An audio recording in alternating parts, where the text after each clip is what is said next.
اگر وفاق کے ساتھ الیکشن ہوں گے تو ان کی مدت جو 5 سال کے لیے منتخب ہو کر آئے ہیں یہ تقریباً میرے خیال میں 2 سے 2.5 سال کی ہوگی. ان کے 2.5 سال بچتے ہیں.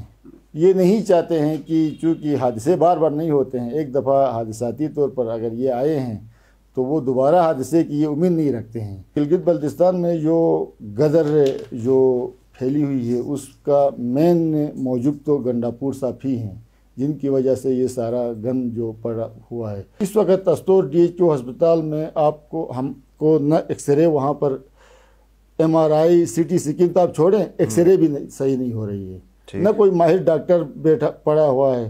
خواتین کا روڈ پر آنا یہ سب سے قباحت والی بات ہے کہ گلگت بلتستان کی تاریخ میں پہلی دفعہ خواتین آتی ہیں اور ان خواتین کو ماں بہنوں کو سلام کر کے ادھر جا کر ہینڈل کرنے کے بجائے انہوں نے وہاں پر گلگت سیکورٹ کو وہاں پر لایا، FC والوں کو ان کے مقابلے میں کھڑا کیا اور اپنی ماں بہنوں کے مقابلے میں ایک فورس اس کو لا کر ان کو ڈرانا، ان کو دھمکانا، یہ کوئی عقل مندی کی بات تو نہیں ہے.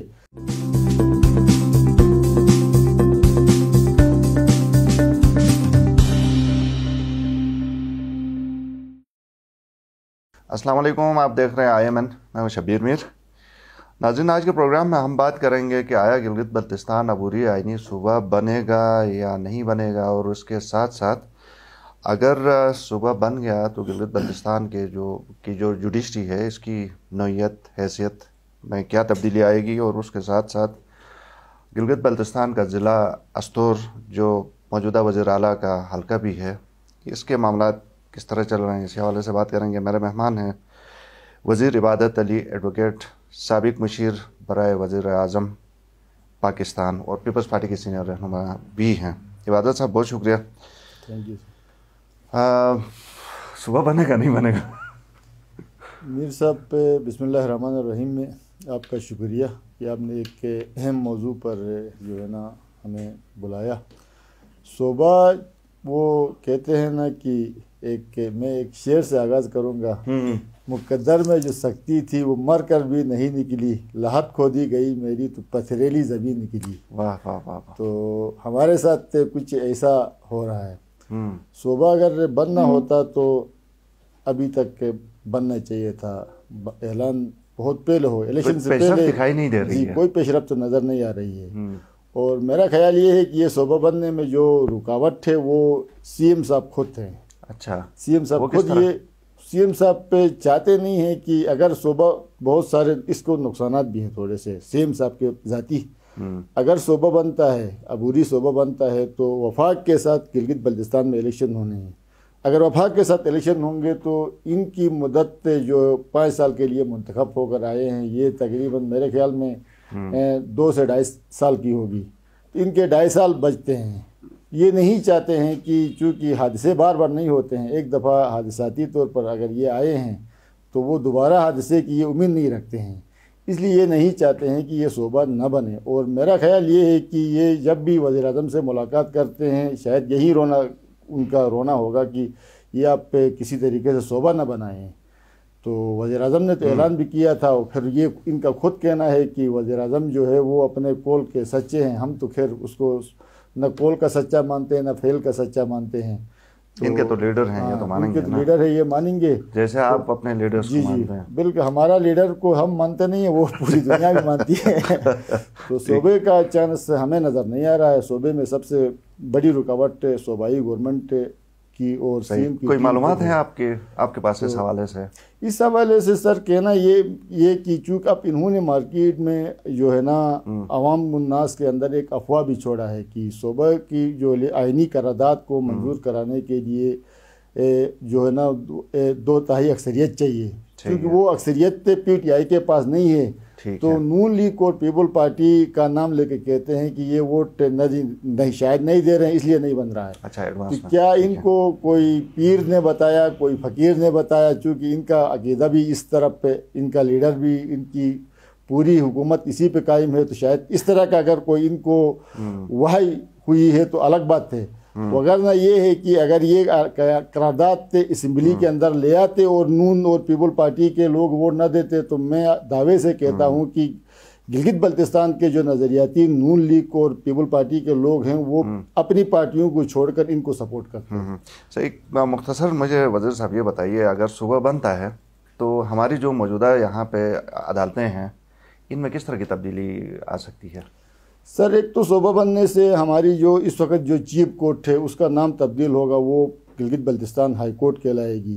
تعداد ججز کی وہی رہے گی؟ نہیں، تعداد جج کی تعداد میں بھی اضافہ ہوگا. تقریباً اب پہ 5 ہیں تو تقریباً 10 جج ہوں گے آپ کے ہائی کورٹ میں. اور پھر سپریم اپیلیٹ کورٹ کا جو ہے وہ سپریم اپیلیٹ کورٹ بالکل میرے خیال میں وہ تو ختم ہوگا، اور سپریم کورٹ کی برانچ ہوگی، یہاں پر رجسٹری برانچ ہوگی. کیسز تو لگیں گے لیکن سپریم کورٹ کی برانچ ہوگی، یہ سپریم اپیلیٹ کورٹ نہیں رہے گا. تو صوبہ بننے سے اب پہ اس وقت پوزیشن جو ہے وہ صوبہ نہ بنا نہیں ہے، تو سپوز کریں کہ وہیں پہلے کی پوزیشن میں آپ کا چیف کورٹ فنکشن ہے، لیکن آپ کا سپریم اپیلیٹ کورٹ گزشتہ تقریباً 2.5 سالوں سے وہ جو ہے نا تعطل کا شکار ہے، وہ فنکشن ہی نہیں کر رہا ہے. وہاں پر لوگوں کے کیسز التوا کا شکار ہیں. اب پہ وہاں پر ایک جج ہے، اس وقت 2 جج ہیں لیکن ایک جج نیچے چیف کورٹ سے ہمارے وزیر شکیل صاحب پہ اوپر گئے ہیں. بہت سارے کیسز سے جن کی جو سماعت کر چکے ہیں، اب اوپر جا کر اسی کیسز پہ وہ فیصلہ تو دوبارہ تو نہیں دے سکتے ہیں. ٹھیک ہے. تو اس طرح سے ایک جج وہاں ڈیل ہوتی نہیں ہے. اپنے جو کیسز جو انہوں نے جس طرح بھی ڈیسیجن اس وقت دیا ہے اس کو نہیں سن سکتے ہیں، اس کے حوالے سے فیصلہ نہیں کر سکتے ہیں. تو ایک جو چیف جسٹس ہیں، چیف جج صاحب، وہ اکیلے نہیں کر سکتے؟ اکیلے نہیں کر سکتے ہیں. تو آپ کے خیال میں یہ جو ایک جج کی پوزیشن خالی ہے، اس میں کون رکاوٹ ہے؟ اس میں بھی خالی خورشید رکاوٹ ہے کہ نہیں؟ وفاقی حکومت گنڈاپور سب رکاوٹ ہے؟ اصل میں یہاں پر گلگت بلتستان میں جو غدر جو پھیلی ہوئی ہے اس کا مین موجب تو گنڈاپور صاحب ہی ہیں، جن کی وجہ سے یہ سارا گند جو پڑا ہوا ہے. بعض چیزیں اب پہ گنڈاپور صاحب پہ کے اپنے جو ہے نا وہ کہتے ہیں کہ اس نے جو ایک رائے قائم کیا ہے کہ جناب عالی میں نے فلاں کو بنانا ہے، یا کوئی لین دین آپ پہ کہہ سکتے ہو کہ وہ اس حساب سے بھی کرتے ہیں. تو یہاں پر خالد خورشید جو ہے نا کیونکہ اس کو چاہیے تھا کہ وہ اس کی گنڈاپور صاحب کی بات کو آن بھی کر لیتے، لیکن کم از کم نظام تو چلتا. تو یہ جو ہے نا اصل رکاوٹ وہی ہیں، گنڈاپور صاحب ہے. صحیح. استور کے معاملات کیسے چل رہے ہیں؟ اب تو بڑی تبدیلی آ گئی ہوگی، 1 سال میں چیف منسٹر آپ کے استور کے ہیں.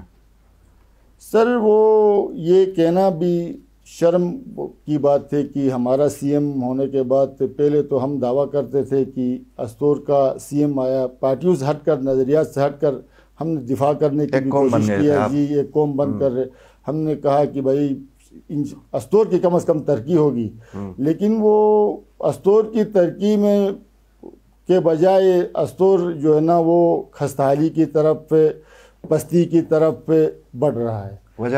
وجہ یہ ہے کہ سی ایم بننے کے بعد خالد خورشید نے جو اعلان کیا تھا کہ آج کے بعد ایک ہفتے کے اندر استور کا جو DHQ ہاسپٹل ہے وہ بالکل جو ہے نا ویل ایکوپمنٹ ہوگا اور اس پہ ڈاکٹرز ہوں گے، ماہر ڈاکٹر ہوں گے. اچھا تو لیکن جو پہلے سے 2-3-4 ڈاکٹر تھے وہ بھی گلگت کی طرف پہ چلے گئے ہیں یا کوئی وہ ٹریننگ پہ گئے ہیں. اس وقت استور DHQ ہسپتال میں ہم کو نہ ایکس رے وہاں پر MRI CT سکین تو آپ چھوڑیں، ایکس رے بھی صحیح نہیں ہو رہی ہے، نہ کوئی ماہر ڈاکٹر بیٹھا پڑا ہوا ہے، نہ آپ کے سائٹوں مضافات میں جو BHQs وغیرہ ہیں، چھوٹے چھوٹے ہسپتال ہیں وہاں پر کوئی ڈاکٹرز ہیں، اور نہ دوائی تو خیر پورے پاکستان میں کہیں میسر نہیں ہے، تو وہاں پر کیا میسر ہوگی؟ ہسپتال جو ہے نا وہ خستحالی کا شکار ہے. صحیح. لیکن بہت بڑا پروجیکٹ AVR کی بات ہو رہی ہے، استور ویلی روڈ اس کو غالباً کہتے ہیں نا، تو یہ کوئی کم اچیومنٹ ہے؟ سر دیکھیں استور ویلی روڈ اب بھی ہے، انہوں نے کہا تھا ہم ایکسپریس وے بنائیں گے، اب تو وہ ایکسپریس وے کے بعد پھر دوبارہ یہ یو ٹرن لے کر AVR کی بات کر رہے ہیں، اور AVR کا ٹرن لگے کہیں ATR نہ بن جائے وہ جہاز. تو ایسا ہی لگتا ہے. اب یہ جو ہے وہ فیلڈ پر کچھ بھی نہیں ہے. یہ روڈ چونکہ PHDP پہ بننا ہے، وفاق کی اسکیمیں ہیں. وفاق کی سابقہ PHDP جو ہے وہ جو منصوبے تھے وہ ایک آپ کا گیزر روڈ تھا وہ آ چکا ہے، استور روڈ اور استور شگر تھنگ والا روڈ کی کوئی وہ نہیں ہے، وہ اگلی PSDP کے پروجیکٹس ہیں۔ اب یہ لوگوں کو انگیج کرنے کے لیے کوئی ایشو پیدا ہوتا ہے تو شاید لوگ ان کی نالائکی کو سامنے نہ لائیں کہہ کر یہ حربے کرتے ہیں۔ حربے انہوں نے یہ کیا کہ وہ سیکشن 4 یہ ہوتا ہے کہ سیکشن 4 کا انہوں نے اجرا کر کے ایک نوٹیفیکیشن نکالا اور لوگوں کو کہا کہ چونکہ ہم روڈ بنا رہے ہیں۔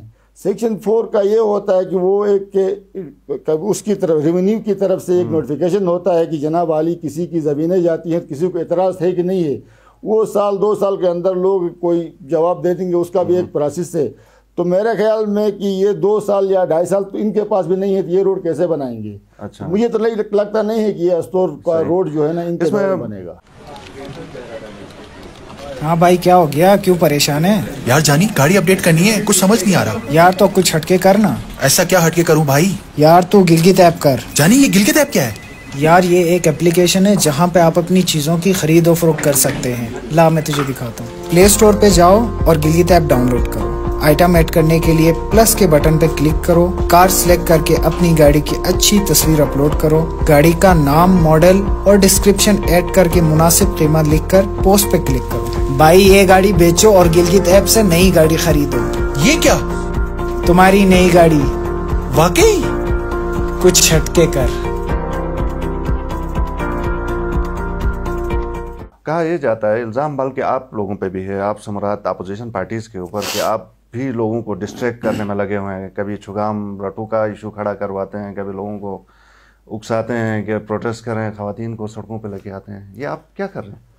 سر دیکھیں، اگر واقعی ان کے کوئی خلاف ہوتے تو ہم بھی گلگت پریس کلب میں جمع ہو جاتے، وہاں پر کوئی پریس کانفرنس کرتے ان کے خلاف پہ۔ اب لوگوں کا روڈ پہ آنا، لوگ مجبور ہو کر روڈ پہ آتے ہیں اور لوگ کو اپوزیشن نہیں لاتی ہے، لوگ اپنی مجبوریوں سے آتے ہیں، اپنے مسائل کے لیے آ جاتے ہیں۔ دیکھیں ابھی یہ جو چھگم میں رٹو ڈائریکٹ رٹو یونین، موزے چھگام بھی رٹو یونین کا حصہ ہے، تو اس CM کا گھر ہے۔ اب ایک گھر میں تنازع پیدا ہو گیا تو آدمی کے اندر اتنی کیپیبلٹی ہونی چاہیے کہ وہ گھر کا تنازع گھر میں ہی حل کریں۔ اس کو اگر روڈ پہ اس کے گھر کے لوگ آ جاتے ہیں تو اس پہ ہمارا کوئی قصور تو نہیں ہے، نہ قصور CM صاحب کا ہے۔ پھر خواتین کا روڈ پر آنا، یہ سب سے قباحت والی بات ہے کہ گلگت بلتستان کی تاریخ میں پہلی دفعہ خواتین آتی ہیں اور ان خواتین کو، ماں بہنوں کو سلام کر کے ادھر جا کر ہینڈل کرنے کے بجائے انہوں نے وہاں پر گلگت سیکورٹ کو وہاں پر لایا، FC والوں کو ان کے مقابلے میں کھڑا کیا اور اپنی ماں بہنوں کے مقابلے میں ایک فورس اس کو لا کر ان کو ڈرانا، ان کو دمکانا، یہ کوئی عقل مندی کی بات تو نہیں ہے۔ تو میں کہتا ہوں کہ یہ تو تاریخی بلنڈر کیا CM صاحب نے کہ اس طرح سے جو زبردستی ایک ایشو کو حل کرنے کا، اور وہ ایشو کیا تھا؟ ایک حدود کا تنازع ہے اور وہ کیس کورٹ میٹر ہے، کورٹ پہ چل رہا ہے۔ پچھلی دفعہ کچھ وکلا صاحبان بھی ادھر آ گئے تھے آپ کے اسٹوڈیو میں آ کر، وہ کورٹ کے میٹر کو ڈسکس کر رہے تھے، حالانکہ کورٹ میٹر کو ڈسکس کرنا ہی نہیں چاہیے۔ کورٹ کا وہ تو ڈیسیجن نہیں آیا اس کا۔ دیکھیں سر، ڈیسیجن جو آیا ہے، ڈیسیجن کلیئر کٹ کسی فریق کے فیور میں نہیں آیا۔ اچھا، ڈیسیجن جو ہے کسی فریق کی فیور میں نہیں آیا۔ وہ ایک پل کا تنازع تھا، رٹو والے پل بنانا چاہ رہے تھے، چھگام والے جو ہے نا وہ پل کو روک رہے تھے۔ اب وہ پل کو روکنے کے لیے انہوں نے جو سٹے لیا تھا وہ درخواست ختم کیا، سٹے والی، باقی کیس ان کا اوپر چل رہا ہے کورٹ پہ، ڈیسیجن ادھر سے کوئی نہیں آیا ہے۔ CM صاحب پھر مین وائل لوگوں کو انگیج بھی کر رہے ہیں۔ ہم نے سنا کہ پارک ہوٹل میں بھی چھگام کے لوگوں سے کوئی ان کی ملاقات ہو رہی تھی، جہاں پہ ان کے ووٹر بھی ہیں، سپورٹر ہیں، تو یہ اچھی بات نہیں؟ ہوٹل میں چھگام والوں سے گیدرنگ کرنے کے بجائے وہ چھگام جاتے، وہاں پر ڈائریکٹ عوام سے گیدرنگ کرتے، ادھر کھلی کچہری لگاتے یا ادھر کارنر میٹنگ کر کے اس کا سولوشن نکالتے تو بہت اچھا ہوتا۔ یہاں جو پارک ہوٹل میں اپنے ووٹروں سے میٹنگ کرتے ہیں، جن لوگوں نے اس کو سپورٹ دیا، جن کو انہوں نے مراعات دیا، جن کو انہوں نے ایڈوائزرشپس دی وغیرہ دی ہوئی ہیں، جن ملازموں کو یہ پوسٹنگ وغیرہ دیتے ہیں، اپنے لوگوں سے میٹنگ کر کے یہ ایک تاثر دینا چاہتے ہیں کہ نہیں، چھگم کے لوگ بھی میرے ساتھ تھے۔ ایسا نہیں ہے، عوام ان کے ساتھ نہیں ہے، عوام ان سے فیڈ اپ ہے، عوام منحرف ہو چکی ہے، عوام میں سخت نفرت پایا جاتا ہے۔ ان کو چاہیے وہ نفرت دور کریں۔ پارک ہوٹل میں ضیافتوں میں وقت ضائع کر کے اس سے کچھ بھی نہیں ملے گا۔ مجھے آخری سوال یہ بتائیے وزیر صاحب کہ اس ایشو کو ابھارنے میں، یا جس طرح وہ تو خیر آپ پہ الزام لگا رہے ہیں، لیکن اس ایشو کے ہونے میں جس کی بھی غلطی ہے، اگر رٹو والوں کو ہم الزام دیں تو ان کا کیا پس پردہ کیا مقاصد ہو سکتے ہیں؟ نہیں سر دیکھیں، اس کے پس پردہ کوئی مقاصد کسی کے بھی نہیں ہیں، چونکہ اس کے پس پردہ مقاصد یہ ہے کہ یہ صرف اور صرف اپنے گاؤں کی جو ہے ان کے جو مشیر جو ہے پیچھے سے یہ ان کی نالائکی ہوگی، ان کے غلط اس پہ دباؤ میں آ کے یہ چیز کیا، ورنہ یہ بچگانہ اقتدام میں اگر کسی عدالت کا فیصلہ تھا تو یہ بہت پہلے 7 سال پہلے فیصلہ بھی آ چکا ہے، یہ ڈیمارکیشن 7 سال پہلے کیوں نہیں ہو گئی؟ آج ان کے دور میں زبردستی کرنے کی کیا ضرورت تھی؟ یہ ان کے جو ہے نا وہ پیچھے نادان دوستوں کی وجہ سے یہ جو خراب ہو رہے ہیں، میرا خیال تو یہ نادان دوست جو ہے نا ان کو جو ہے نا وہ غلط ٹریک پہ چل رہا ہے۔ ٹھیک ہے، بہت شکریہ وزیر عبادت صاحب پروگرام میں آنے کے لیے۔ ناظرین، پروگرام دیکھنے کا شکریہ، اجازت دیجیے، اللہ حافظ۔ Thank you sir.